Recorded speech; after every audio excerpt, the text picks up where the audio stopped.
positive drinking culture on this campus and reward those individuals who encourage such practices. To kick it off, this morning we rewarded the inaugural Elizabeth Betty Daniels Honorary Service Award, which we gave to Betty Daniels herself. Now, in a few minutes, we will bestow an award called Through the Bottom of the Glass. And finally, don't miss, at 5 o'clock at the barbecue, we're going to be inaugurating a new award for Vassar's New Brew, which is a home brewing competition where we have 9 contestants. So that's at 5 p.m. at the barbecue. Also, these trophies, which have been designed by the sculpture class, will be presented in a display case in main building for hopefully the next 150 years of Vassar's existence. So now I'm going to introduce Derek Butterton, who will read the winning story, which we consider the most deserving, which is by Nathaniel Leach. All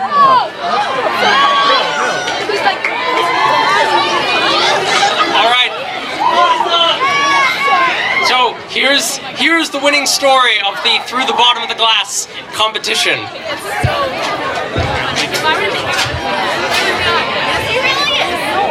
Yes.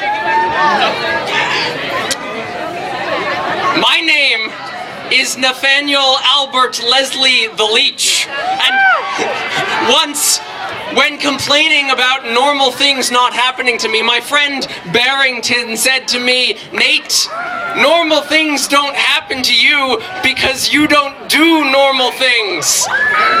And, you know, he was sort of correct about that. But strange things do indeed happen to me. For instance, I have drunkenly run into the sexual equivalent of unicorns 3 separate times. I've also been assaulted by my surroundings. I have personally been attacked by several different cities in Europe. However, I am no innocent victim, and this story is an ode to my unusual proclivities. It is Serenading Day.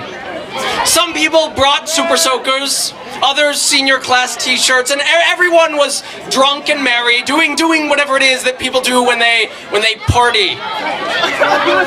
I personally was alone in my room, having my way with a tumbler of blackberry brandy and getting my ass kicked by teenagers from foreign countries in online chess. I eventually did the whole serenading thing, you know, walking from dorm to dorm amidst an orgy of waterworks and sickeningly happy people. I went to Ballantyne and watched the freshman class abase themselves before our collective seniority.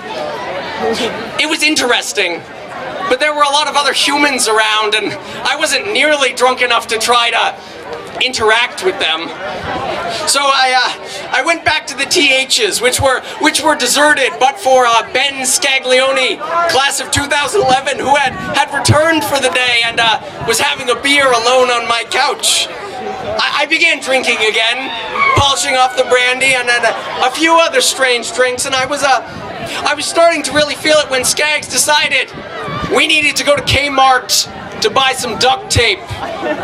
So we get to Kmart, and I'm walking down this impromptu jewelry aisle, and there's a woman there. She's peddling her cheap wares to the masses. Normally I would ignore this because I don't wear jewelry, and I'm skeptical of men who do. But I am drunk, and normal rules go out the window. The woman gave a masterclass in salesmanship, shouting out the unique qualities of the 5 pieces. She was really getting into it. I was really getting into it too. Retails at $125, top grade, cubic zirconium. This piece is flawless. It's gold. Do you like this piece? She cries. Heck yes, I cry. She sends the rest of them down the line, each one shinier than the last, and I don't want them, but secretly I do, because I am an idiot. What if, she says, I were to put all 5 pieces of jewelry in a bag and give it to you? This is a $145 value, folks, for a cool $69.99. She had a deal. I bought the jewelry. I tossed the receipt in the trash, and with a derisive chuckle, I went along with Skaggs to buy some duct tape. We went home. The drinking continued long into the night. More and more and more until the world spun. I started to think people might think I was actually cool. I told everyone about the great steal I had made, how I was going to sell everything for a profit. I even gave one piece away knowing how I could cover my losses. I was in the midst of explaining how smart I was to a group of girls who really didn't seem to be paying any attention. Then I woke up.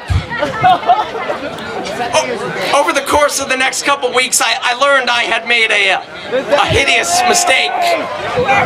The jewelry was crap. No one would willingly buy it. I couldn't even get people to pity buy it from me. I still have them all. Little shiny testaments to my idiocy.